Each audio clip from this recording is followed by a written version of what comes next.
नमस्कार, आप देख रहे हैं इंडिया बोल रहा है। मैं हूं आपके साथ विवेक शांडिल्य। अमेरिकी दादागिरी के खात्मे की कहानी शुरू हो चुकी है। अमेरिका की पूरी दुनिया में दादागिरी खत्म करने के लिए काउंटडाउन शुरू कर दिया गया है। और यह बात मैं नहीं कह रहा हूं, यह बात पुतिन के गुरु ने कही है। रूसी राष्ट्रपति व्लादिमीर पुतिन के राजनीतिक गुरु और पुतिन का दिमाग कहे जाने वाले अलेक्जेंडर डुगिन की भविष्यवाणी ने अमेरिका को हिलाकर रख दिया है। वॉशिंगटन से लेकर पेंटागन तक खलबली मची हुई है। डुगिन दुनिया को RIC थ्योरी के बारे में बता रहे हैं, जिसमें उनका यह मानना है, उनकी यह भविष्यवाणी है कि अब वक्त आ चुका है कि दुनिया पर 3 ताकतों का राज होगा: रूस, चीन और भारत। और इसकी शुरुआत हो चुकी है। अमेरिका का सुपर पावर वाला डैग छिन जाएगा और यह पश्चिम से खिसककर पूर्वी देशों की तरफ शिफ्ट हो रहा है। इस थ्योरी ने अमेरिकी थिंक टैंक और डोनाल्ड ट्रंप की रातों की नींद उड़ा दी है। ईरान के विदेश मंत्री अरागची का चीन जाना,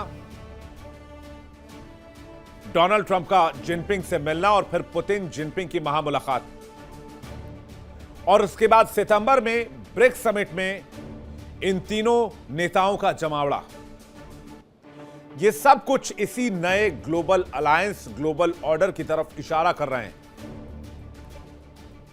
जहां एशिया ब्रिक्स ताकत की एक नई धुरी बन रहा है। लेकिन क्या सोवियत संघ के पुराने गौरव को वापस लाने का डुगिन का यह सपना सच होगा? क्या यह भविष्यवाणी सटीक बैठेगी? डुगिन की थ्योरी क्या है?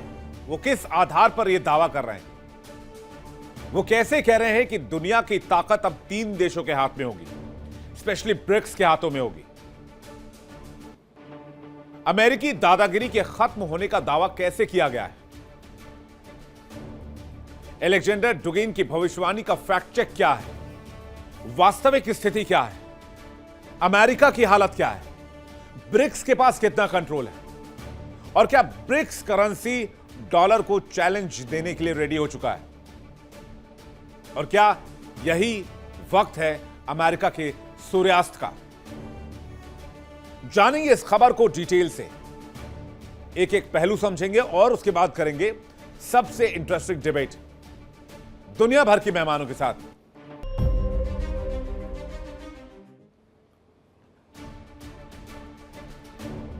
ग्लोबल पॉलिटिक्स में इस वक्त एक ही चर्चा है, क्या अमेरिका का सूर्यास्त होने वाला है? क्या अमेरिकी दादागिरी का अंत होने वाला है?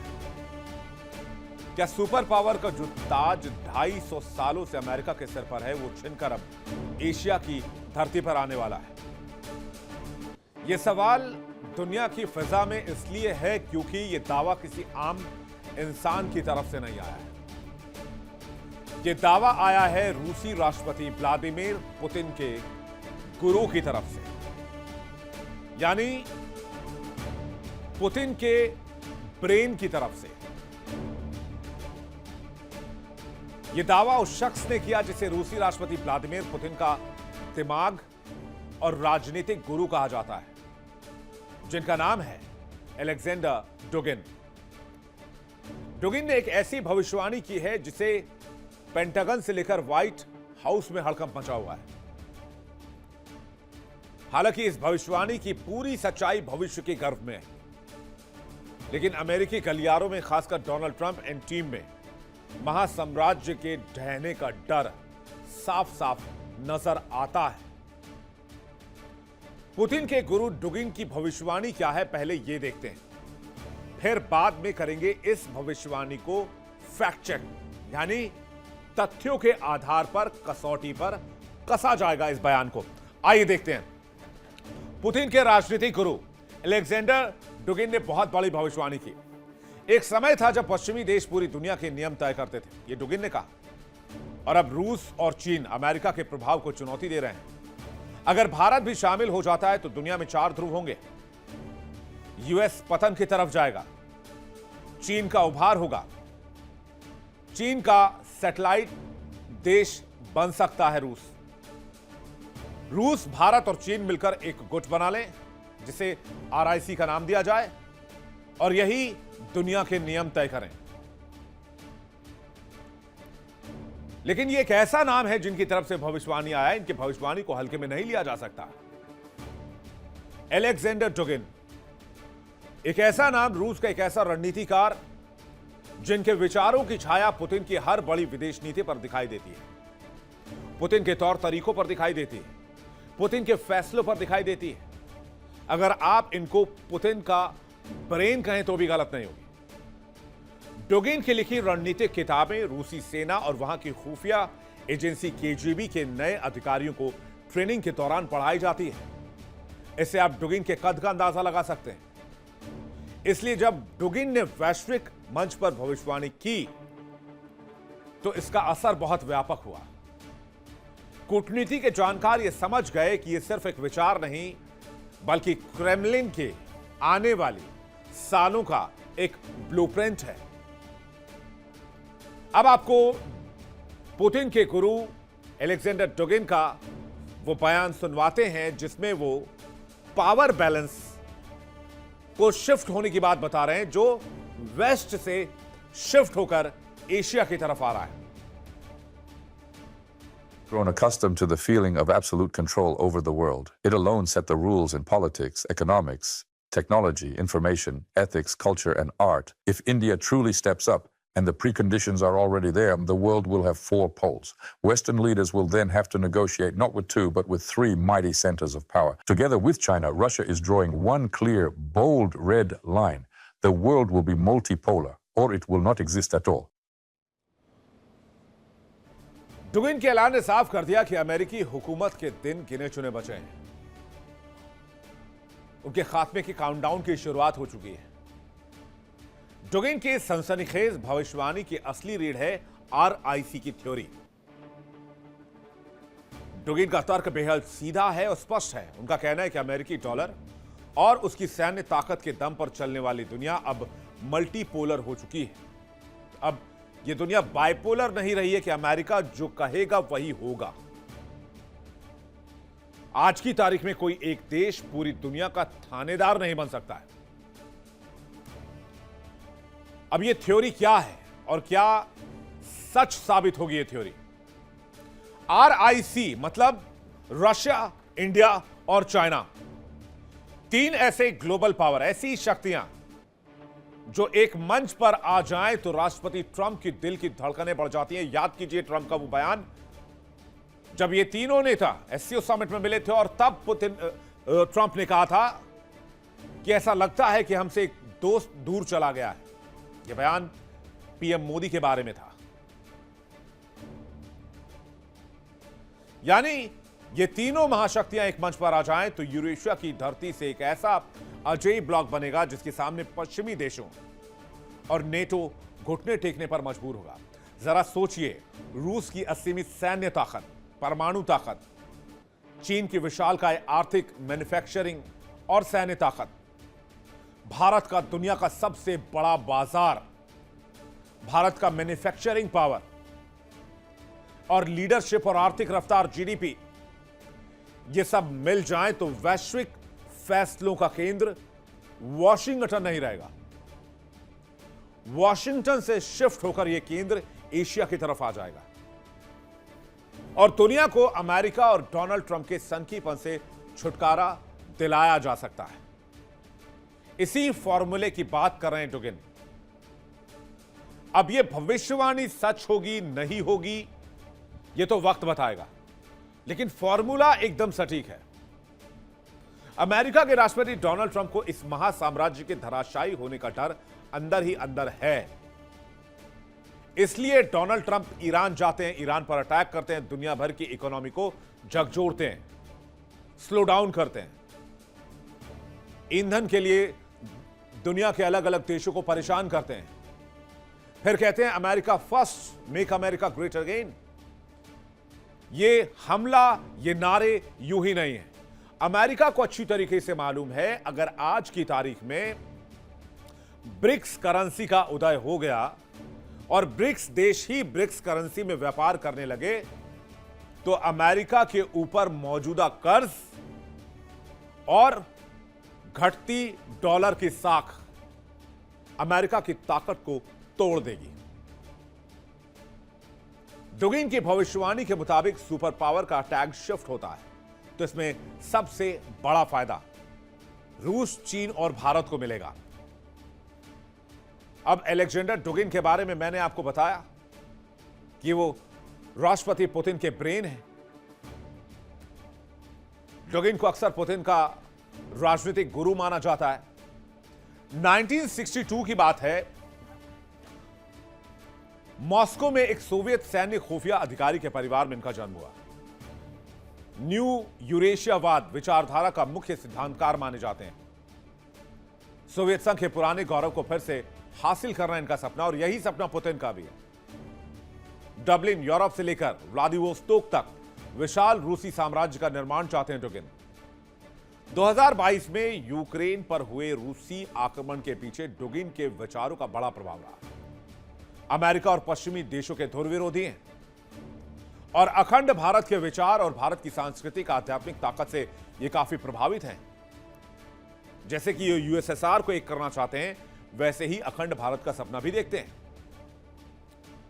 अगर आप हाल के महीनों की कूटनीतिक हलचलों को करीब से देखें तो सुपर पावर टैग शिफ्ट होने की तस्वीर थोड़ी थोड़ी नजर आती है। यानी डुगिन जो बात समझाना चाह रहे हैं वो प्रैक्टिकल है, लेकिन उस पर रशिया, चाइना और हिंदुस्तान को एक साथ काम करना होगा। और कूटनीतिक मंच पर जो घटनाएं घटी हैं वो इसी कहानी की पटकथा का हिस्सा लगती हैं। सबसे पहले मिडिल ईस्ट के तनाव के बीच ईरान के विदेश मंत्री अब्बास अराक्ची चीन पहुंचे, जिससे साफ हुआ कि संकट के समय अब दुनिया चीन की तरफ देख रही है। इसके तुरंत बाद अराक्ची भारत पहुंचे। मतलब प्रॉब्लम को सॉल्व करने के लिए अगर मिडिल ईस्ट कुछ देशों की तरफ देख रहा है तो उसमें 2 देश महत्वपूर्ण हैं, 3 देश, क्योंकि उससे पहले रशिया भी गए थे। वो RIC, रशिया, इंडिया, चाइना। यानी ईरान इस बात को समझ रहा है कि अमेरिका के सूर्यास्त का वक्त आ चुका है और ग्लोबल पावर में 3 देश राइज कर रहे हैं। आलम यह था कि चीन में जब ये नेता पहुंचे तो डोनाल्ड ट्रंप पीछे से भागे भागे आए, जो चीन को लेकर अमेरिका के डेस्परेशन को दिखाता है। यानी अमेरिका चीन की ताकत को नजरअंदाज नहीं कर सकता है। फिर आग में घी डालने का काम किया व्लादिमीर पुतिन की चीन यात्रा ने। जब बीजिंग से ट्रंप की वापसी हुई, पुतिन पहुंच गए जिनपिंग से मुलाकात करने। इससे वेस्टर्न मीडिया में मातम छा गया। यह त्रिकोणीय कूटनीति इस बात की गवाही दे रही है कि अब पावर बैलेंस शिफ्ट हो रहा है। लेकिन रुकिए, जब हमारी टीम ने डुगिन की इस भविष्यवाणी और इस RIC थ्योरी का जमीनी स्तर पर फैक्ट चेक किया तो क्या क्रक्स निकलकर सामने आया, यह भी देख लेते हैं। वो दावा कर रहे हैं कि पश्चिम को चुनौती देने के लिए रूस, भारत, चीन का एक होना जरूरी है।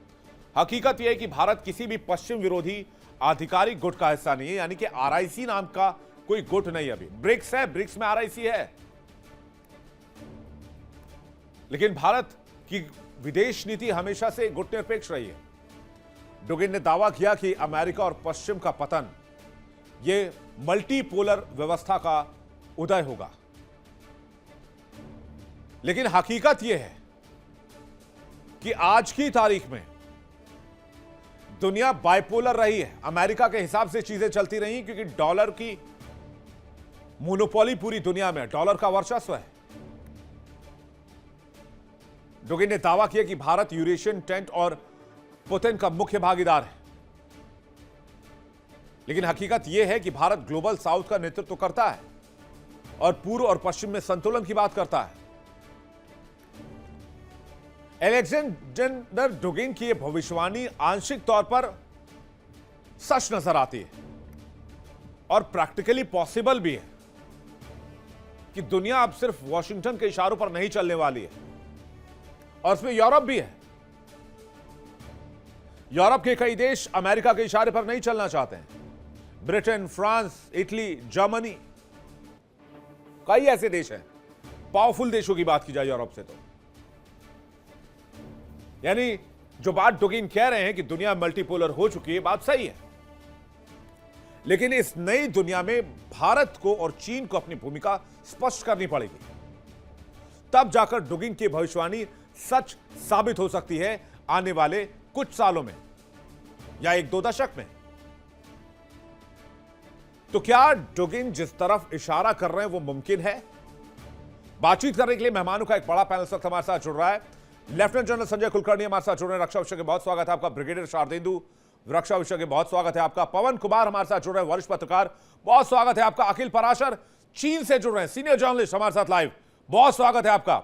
और लाखों की संख्या में जुड़े दर्शकों का भी बहुत बहुत इस्तकबाल करते हैं, स्वागत करते हैं। सबसे पहला सवाल मेरा lieutenant general Sanjay Kulkarni sir से है। कुलकर्णी सर, डुगिन जो बात कह रहे हैं कि पावर बैलेंस शिफ्ट हो रहा है टुवर्ड्स एशिया और वेस्ट कमजोर हो रहा है, और वो वक्त आ चुका है जब अमेरिका की दादागिरी को खत्म किया जाए, जिसमें आरआईसी की भूमिका बहुत इंपॉर्टेंट होगी। और आरआईसी को हम ब्रिक्स में ऑलरेडी पाते हैं, ब्रिक्स के कोर में आरआईसी ही है। तो क्या ब्रिक्स करेंसी वर्सेस डॉलर पर काम करने का वक्त आ चुका है? यह काम जारी, लेकिन इसको और एस्केलेट किया जा सकता है। विवेक जी, बहुत बहुत धन्यवाद। को पैनलिस्ट को भी नमस्कार और आपके लाखों दर्शकों को भी नमस्कार। सवाल एक और साफ कि भारत अपने आप को एंटी वेस्ट नहीं, नॉन वेस्ट कहना चाहता है आज की तारीख में, और इसमें कोई शक नहीं कि पावर बैलेंस धीरे धीरे करके, जो तकरीबन मैं कहूंगा जब ताजमहल बना था और उस वक्त जब चीन का परसेंटेज ऑफ जीडीपी पूरे विश्व भर में तकरीबन 27% था और भारत का 22%, तो उस तरफ उस वक्त जो जिस प्रकार से पूरे विश्व में तकरीबन कहे 50% जीडीपी एशिया में था, लेकिन धीरे धीरे करके जिस तरीके से चीन भी में चीन खुद कहता है 100 years ऑफ ह्यूमिलिएशन, चाहे बाकी वो जो भी वहां पे जिन्होंने भी रूल किया वो जरूर हान समुदाय से नहीं थे, लेकिन जैसे भी है, और भारत में भी तकरीबन जिस प्रकार से पतन हुआ धीरे धीरे करके और अंग्रेजों ने सारा ही भारत को लूट लिया, तो हम लोगों का भी परसेंटेज ऑफ जीडीपी बहुत ही घट करके 1 और 2% पे आ गया। लेकिन अब जिस प्रकार से भारत अपने आप को टॉप 5 इकोनॉमिकली पाता है, टॉप 5 देशों में, और जिस प्रकार से चीन ऑलरेडी नंबर 2 पे है और टक्कर दे रहा है अमेरिका को, और आज की तारीख में भी अगर हम देखते हैं तो जीडीपी अगर हम 100 भी ले लें तो भी आज भी तकरीबन 30 से 32% एशिया में है। तो ऐसे हालात में इसमें कोई शक नहीं कि पावर बैलेंस जो है वो शिफ्ट एशिया की ओर हो रहा है। लेकिन भारत जो है वो अपने आप को एक बड़ी दुविधा में देखता है, क्योंकि चीन का जो व्यवहार रहा है शुरुआत से, जब से चीन ने अपने आप को एक कम्युनिस्ट नेशन साबित करने की कोशिश की 1949 से, इसमें कहीं ना कहीं भारत को ट्रस्ट बट वेरीफाई, ये वाला जो हिसाब किताब है वो चीन के साथ करना पड़ता है, क्योंकि चीन धीरे धीरे करके विस्तारवाद को लेकर के तो कहीं ना कहीं विश्वास घात होने के कारण विश्वास की कमी जरूर अपने आप को पाता है। उस बात में तारीख में भी जिस प्रकार से टोटल एसेंडेंसी में था, डिक्लाइन में है चीन। अगर आप आज भी अगर हम अमेरिका और चीन दोनों देशों में जाएं तो आप सड़कों से बता देंगे कि ये अमेरिका है और ये नया देश चीन है, बिल्कुल, मतलब कोई शक नहीं कि आपको सब कुछ चमकता हुआ कम से कम जो दिखता है। और मैं तो अंदर भी गया हूँ जहाँ लोग बहुत कम जाते हैं, वहां पर भी इसमें है, मतलब आप कह सकते हैं कि चीन जरूर उस स्थिति पे है, लेकिन अगर उसका पर कैपिटा देखे तो उतना नहीं है, और मुझे नहीं लगता किसी भी वक्त में चीन का पर कैपिटा जीडीपी उतना हो सकता है जितना आज की तारीख में अमेरिका का है। लेकिन जरूर रूस जो है वो अपने आप को उस जीडीपी में या उस इकोनॉमिक स्टेटस में नहीं पाता, और ये कहना गलत होगा मुझे ऐसा लगता है कि रूस जो है वो चीन का सैटेलाइट देश बनेगा। रूस और चीन कभी भी अच्छे दोस्त नहीं रहे। हाँ, आज मजबूरी है, बात अलग है, लेकिन चीन और रूस चाहे वो कम्युनिस्ट हो, सोशलिस्ट हो, मार्क्सिस्ट हो, जैसे भी है, लेकिन दोनों के बीच में टकराव और तनाव बहुत ज्यादा था। लेकिन जरूर अब जब चीन बहुत आगे चला गया है इकोनॉमिकली, तो पर सैटेलाइट देश कहना रूस को चीन का, मुझे लगता है बहुत गलत होगा, क्योंकि टेक्नोलॉजिकली आज भी देखिएगा, अगर रूस के पास अगर 5000 के आसपास न्यूक्लियर केपेबल बम है, उतने ही जितने अमेरिका के पास है, तो उतने चीन के पास नहीं है। देखिए इंडिया डेली 24/7 अब आपकी स्मार्ट टीवी पर। इंडिया डेली मौजूद है सभी डिजिटल प्लेटफॉर्म पर लाइव और लगातार। इंडिया डेली 24/7 हर दिन राष्ट्र को समर्पित।